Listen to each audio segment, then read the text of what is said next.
Halo teman-teman, jumpa lagi di channelku Laura Moni.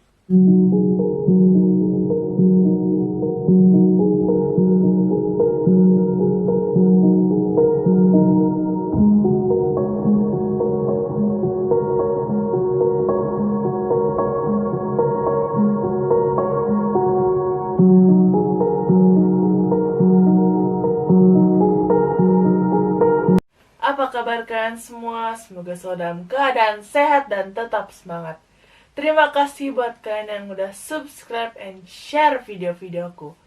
Yang belum subscribe, jangan lupa tolong subscribe channelku karena subscribe itu gratis dan banyak cerita-cerita menarik di channelku. Kalian ada yang suka ngeprank? Prank itu kalau bahasa kita bercanda atau ngerjain orang. Hati-hati loh, gak semua prank hasilnya sesuai ekspektasi. Boleh-boleh aja, gak dilarang.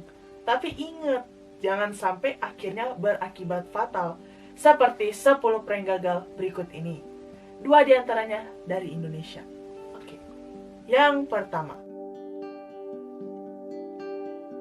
Pada tahun 2013 lalu, Premila Lal, seorang remaja 18 tahun asal Colorado, bersembunyi di dalam lemari pakaian untuk mengagetkan temannya yang bernama Nerik Galey. Tapi, bukannya berakhir dengan lucu, saat mendengar ada suara-suara mencurigakan di dalam rumahnya, Nerik dan saudaranya yang sedang bermain game refleks mengambil pistol dan karena dia kaget, tidak sengaja dia menembak Premila dengan senjata yang ia bawa. Menurut pengakuannya, Nerik mengira ada maling yang masuk ke rumah dan refleks menembak. Akibat kejadian itu, Premila terluka parah. Lanjut yang kedua. Ini sempat heboh ya, masih ingat? 2 orang penyiar dari Today FM Australia, Mel Gray dan Michael Christian. Mereka melakukan prank yang keterlaluan sekali. Mereka sengaja menghubungi rumah sakit King Edward VII tempat Kate Middleton dirawat saat kabar kehamilannya banyak dibahas publik dengan mengaku sebagai Ratu Elizabeth II dan Pangeran Charles. Suster yang mengangkat telepon prank tersebut adalah Jacinta Saldenha. Tanpa curiga sedikit pun, Jacinta menceritakan kondisi terkini Kate. Hal itu jelas dilarang. Beberapa hari setelahnya, Jacinta meninggal dunia bunuh diri karena merasa malu dan bersalah pada keluarga kerajaan. Dan kedua penyiar tadi dikecam oleh publik Australia dan juga dunia atas prank mereka yang tidak lucu. Akun Twitter kedua penyiar dan situs resmi radio Today FM bahkan ditutup. Next yang ketiga. Seth Stormrock berusia 19 tahun dan Derek Greenlee berusia 18 tahun, remaja asal Ohio, suka melakukan prank. Mereka bahkan suka mengunggah aksinya ke sosmed. Pada bulan Agustus 2011, keduanya mengunggah prank terbaru.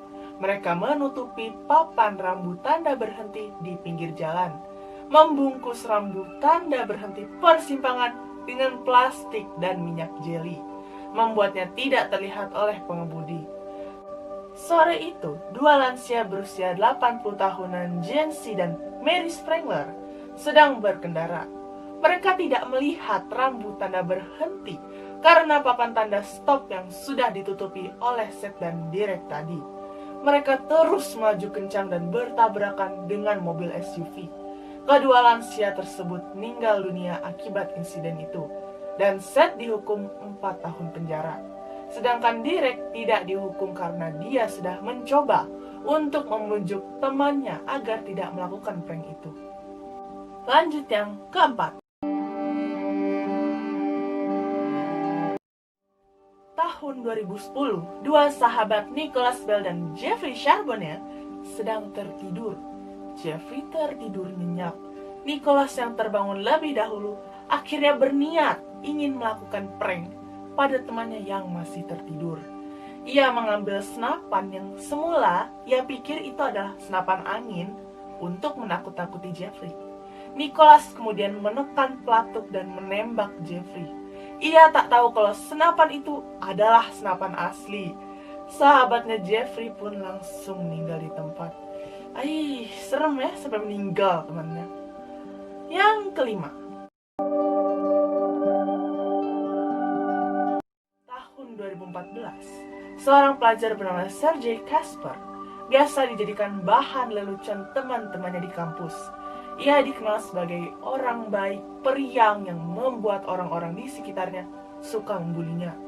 Pada suatu ketika, teman-temannya menyergap Sergei, mengikat dan menutupinya dengan plastik hingga Sergei kesulitan bergerak.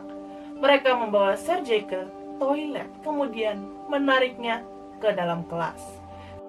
Sergei yang kesulitan berjalan terjatuh.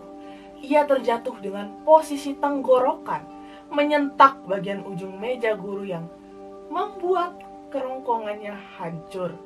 Sergei terjatuh, tapi teman-temannya tetap menertawakannya. Ketika dibawa ke rumah sakit, Sergei meninggal dunia. Selanjutnya yang keenam. Ini terjadi di Indonesia. Anggun, siswi yang bersekolah di SMA N1 Pademau Pamekasan Madura, jadi korban keusilan teman-temannya yang menarik kursi Anggun saat Anggun mau duduk. Niat bercanda itu ternyata membuat Anggun jadi mengalami cedera serius di tulang belakangnya. Kabarnya, Anggun sampai nggak bisa duduk dan terus meraung kesakitan. Maksudnya mungkin cuma bercanda. Nggak sedikit orang, terutama anak-anak dan remaja, sadar akan bahaya bercandaan menarik kursi itu.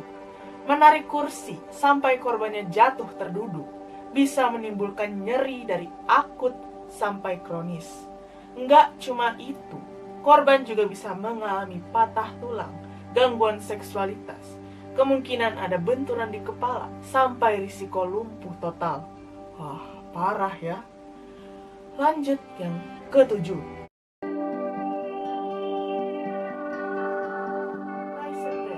Remaja berusia 11 tahun dari Michigan bunuh diri setelah menerima sebuah pesan singkat atau SMS yang ternyata adalah sebuah prank. SMS itu berisi kabar kalau pacarnya telah meninggal dunia. Remaja yang masih labil itu memutuskan bunuh diri tanpa pikir panjang.